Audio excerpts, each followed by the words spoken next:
Would you throw away $13,000? Would you spend 6 months working for free? And would you do everything in your power to right that wrong? I did. Hi, I'm Steve, and welcome to another Down Home Clean Carnivore video.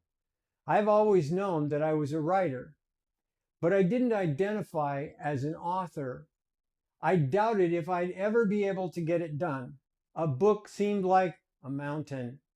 Something other people did, but not me. Years later, I spent $13,000 learning the publishing business. What followed were 6 books, not 6 ideas, 6 published books. In 6 months, I watched 6 books come to life, from title idea to outline, to cover design, to live on Amazon, published. And then I waited. No buzz, no reviews, no payout, just silence. I built it and nobody came. And that's when it hit me. I'd been snookered. What I thought I was buying was a side hustle, an income stream.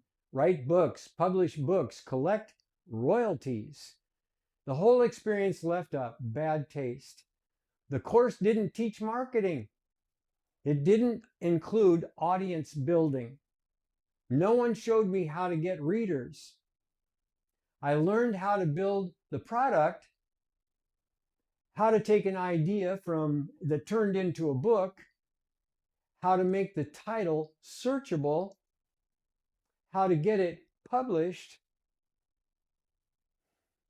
but not how to find the customer, the one who wanted to read my book. I always thought that I had at least one book in me, and I know that's cliche. You hear it all the time. But I knew that it was true of me. And then it happened. A book idea didn't arrive quietly.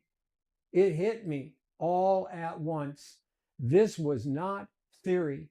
This wasn't research. It wasn't somebody else's story. It was mine. And I had lived it. I had carried the weight. I'd fought the depression. I had experienced the clarity, and I had watched my life change. And suddenly, I wasn't searching for something to write about anymore. I had found something, and I couldn't stop writing about it. And at the time, I didn't fully understand what was happening. I just knew that I had a story worth telling. Only later did I realize what had really happened. Opportunity had collided with preparation.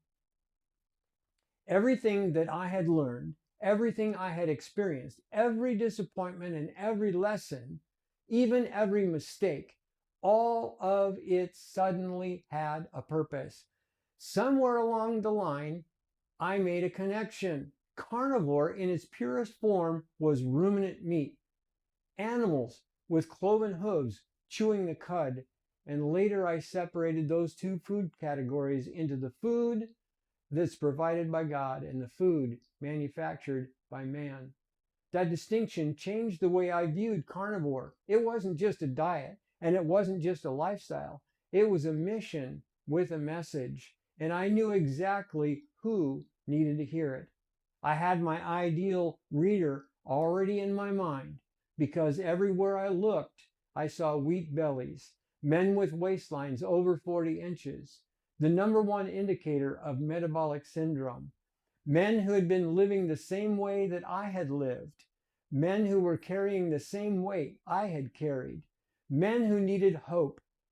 I went looking for them on Facebook, on YouTube, through a newsletter. In my mind, I was building an audience.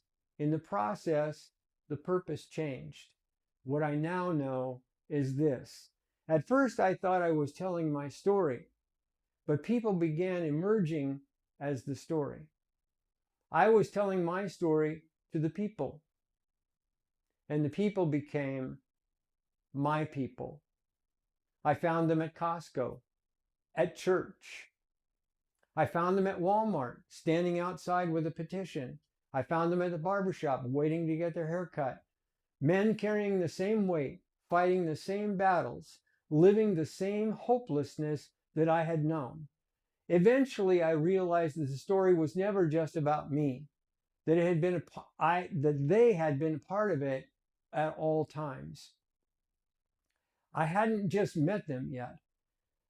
If you're still listening, then bless you. When I started this journey, I thought I was writing a book, and then I thought I was building an audience, and today I see it differently. Everywhere I go, I meet people who are searching for the same answers that I was searching for.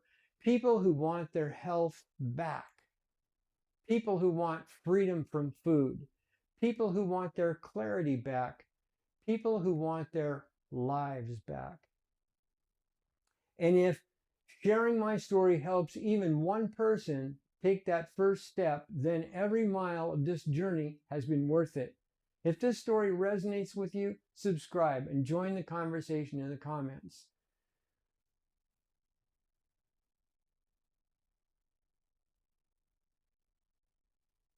In the next episode, I'll tell you about the moment I realized I wasn't building what I thought I was building, and the realization changed everything.